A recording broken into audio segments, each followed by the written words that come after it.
Vamos para a primeira e, para mim, a mais odiosa notícia. Essa notícia chega a me dar asco, ânsia de vômito, juro por Deus, juro pela minha mãe.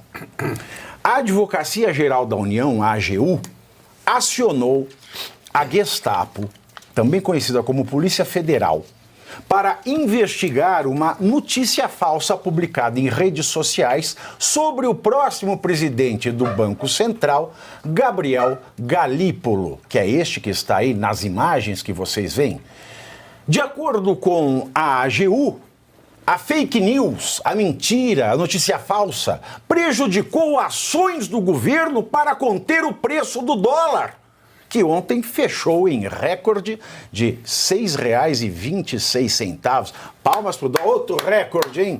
Grande recorde, hein? Parabéns. Já somos quase hepta, hein? Somos quase hepta. Quanto é que bateu hoje, Carlos Cauti? Estava 6,30, deixa eu ver como é que tá agora, se der uma baixadinha. Tivemos 2 leilões do Banco Central, então preciso dar uma olhada como é que tá agora, mas chegou a 6,30, o maior nível da história do Brasil. Olha que coisa maravilhosa. É por isso que vocês fizeram L, né, cambada? A postagem atribuiu a Galípolo a seguinte fala, aspas: a moeda dos BRICS nos salvaguardaria da extrema influência que o dólar exerce no nosso mercado, fecho aspas. A AGU, a Advocacia Geral da União, pediu também para a Comissão de Valores Mobiliários, a CVM, investigar as postagens com informações falsas.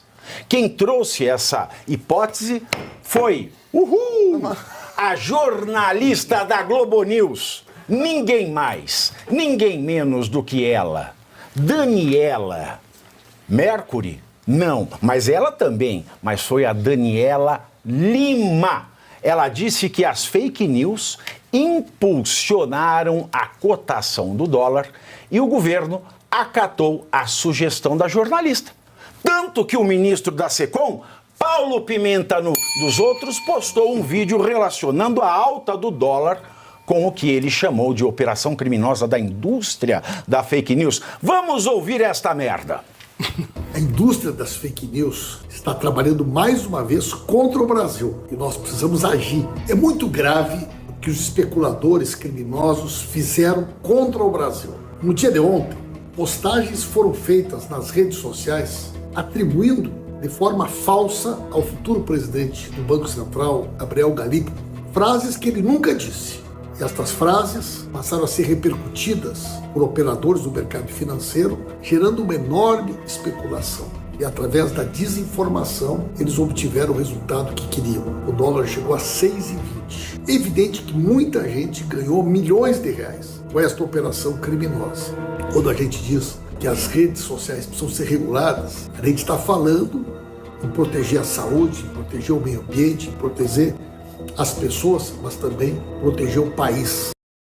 E, ao mesmo tempo, de férias marcadas para janeiro, o ministro da Fazenda, Matthew Broderick, curtindo a vida doidado, não, mentira, não está escrito isso, o ministro da Fazenda, cacique da Tributano, Fernando Haddad, disse que a taxa de câmbio está pressionada por um clima de incerteza, mas que deve se acomodar em breve. Haddad reforçou que o câmbio é flutuante e que tanto o Banco Central como o Tesouro têm agido para estabilizar o mercado. Depois dessa fala, a cotação do dólar disparou e fechou em forte alta de 2,78%. Só para incrementar este bolo de bosta, a cereja de hemorroida. A cereja de hemorroida é: o Itaú Unibanco reduziu a recomendação de aporte em bolsa brasileira para o menor patamar já recomendado na história. Tá vendo? Depois vem Chico Buarque dizer que ergueu num patamar 4 paredes sólidas. Conversa afiada. Em sua carta mensal de investimentos, o banco baixou de 19% para 7% o percentual recomendado da carteira a ser alocada em ações brasileiras, no caso de investidores agressivos. Para os moderados, a recomendação caiu de 14% para 4,7%. E para investidores conservadores, foi de 7% para quase nada, 2,3%. A mudança se deve à piora nos indicadores financeiros, especialmente à piora nas expectativas de inflação futura. A única recomendação de compra do banco neste momento é de ativos da renda fixa com juro real, ou seja, com juros acima da inflação, com juros acima das juras desse presidente. Eu quero passar aqui para a mesa, eu vou começar com o Carlos Cauty, porque, Cauty, veja o seguinte, no Brasil, no dia 1º de janeiro de 2023, ao tomar posse, o presidente Lula, ele assinou uma estrovenga de um decreto criando na AGU a Procuradoria Nacional da União, pleonasmo, de Defesa da Democracia, que é chamada carinhosamente de PNDD. Eles escondem o U na sigla, PNDD. Ele colocou a PNDD na AGU, a Advocacia Geral da União, que na verdade é a Advocacia Geral do PT. Para chefiar a AGU, a Constituição pede um cidadão brasileiro que tenha notável saber jurídico, igual pede no STF. Mas aí o Lula foi lá e escolheu o Bessias. Se você aí em casa abrir o currículo do Bessias no Google, joga no Google, você vai achar o currículo dele. É mais deserto que filme de faroeste sem personagem rolando feno. Que você ouve o coiote ao fundo e o som do vento rodando lá a pastagem. Esse é o currículo do Bessias. Ou seja, o Bessias não podia ser AGU, mas ele é o Pincher do Planalto, ele é o doguinho do Lula. Então ele faz lá o leve trás, advoga para o PT, e debaixo dele, Lula colocou essa PNDD. Para que serve a PNDD? A PNDD é um órgão criado sob a justificativa de combate à fake news. Mas você vai ler o regulamento da PNDD, é uma vergonha. A PNDD é um órgão que o Estado criou para processar críticos do governo.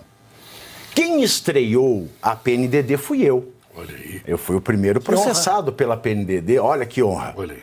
Por quê? Porque as minhas críticas deslegitimam os poderes constitucionalmente instituídos e democraticamente eleitos. Olha, e ao mesmo tempo, o Conselho de Europa criou uma normativa em maio, que foi publicada em maio desse ano, dizendo que esse tipo de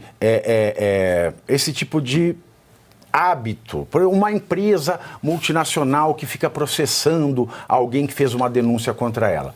Eles chamam isso de SLAPS, Strategic Lawsuits Against Public Participation. É uma forma que quem tem mais poder, alguém hipersuficiente, tende a sediar judicialmente um hipossuficiente para que ele não faça críticas e se cale. E o Brasil chegou a um patamar impensável. Porque se no Conselho de Europa eles dizem que só nações autoritárias, ditatoriais, permitem a prática das SLAPs, essas ações, esse assédio judicial contra críticos, eu fico imaginando o que se dirá quando isso incorpora o governo federal e vira uma política de governo, a prática de ir atrás de críticos. Agora, não é possível que a fake news tenha feito o dólar disparar. Ou eu estou enganado, Carlos? Pavinato, quando a gente vê uma notícia como essa, passa vontade de criticar o governo e vem vontade de começar a insultar o governo por evidente manifesta incompetência ou até falta de noção do que estão falando, né? O problema do Bessias não é só a falta de notável saber jurídico, o problema do Bessias também é a falta de notável saber econômico e de notável bom senso, né? Claramente, não sabe, assim, perdoe, senhor, não sabe do que estão falando. Primeiro, em que lugar do mundo memes acabam influenciando o andamento de um câmbio? Não existe isso. Isso não é assim. É tão absurdo que vira a ser ridículo. E me surpreende como a falta de sentido, de percepção do ridículo leva as pessoas, como o ministro Paulo Pimenta, a falar essas neiras. Porque isso aí é uma coisa que, assim, se não estivéssemos no Brasil, teria tido direito a... Não, tem a respeito. Ministro Montanha. Ministro Montanha, como está escrito na lista da Odebrecht. Um país normal, isso teria sido encoberto de risadas fragorosas por parte do público geral. Porque é ridículo que memes no Twitter influenciam o câmbio de uma moeda com a outra, que é influenciado, nada mais, nada menos, por milhões e milhões de transações diárias de pessoas como nós, que simplesmente perdem a confiança em uma moeda e compram outra moeda para preservar o seu patrimônio. Não existe aquilo que o ministro está falando, nem da parte menos ridícula de um eventual ataque especulativo contra o Brasil, desses malvadores da Faria Lima, que se reúnem em algum porão, dentro de algum banco, meia dúzia de banqueiros, voltam à mesa. Hoje, o que vamos aprontar com o governo hoje? Não existe isso. Existem milhões de brasileiros que estão vendo o desastre pela frente, estão se preparando ao caos, preservando o seu patrimônio que acumularam trabalhando e colocando, poupando de lado. Então, milhões de brasileiros tomam decisões todos os dias e as decisões são de vender real e comprar dólar. E, por outro lado, grandes instituições financeiras que fazem grandes transações, isso existe, mas não são elas que modificam, alteram o mercado nesses casos, com certeza não vão olhar memes para orientar ou não suas alocações de capital, né? Sua decisão de compra ou não de dólar ou real. Então, assim, é tudo tão ridículo que se não fosse trágico, porque temos uma AGU entrando nisso, seria cômico. Caso de Polícia Federal, bicho, é Polícia Federal. Tem mais o que fazer, né? Pois é, e só para terminar, a única verdade que temos aqui é que o real hoje é a pior moeda do mundo. O real é a moeda Ela que fica mais... atrás do peso Fica venezuelano? atrás até do rublo russo, que está em guerra Rússia. O rublo se valorizou em 24, 15%, o real perdeu 24%. Estou rublorizado neste assim, momento. País em guerra tem uma moeda mais forte do que o Brasil, do Lula. Essa é a única realidade.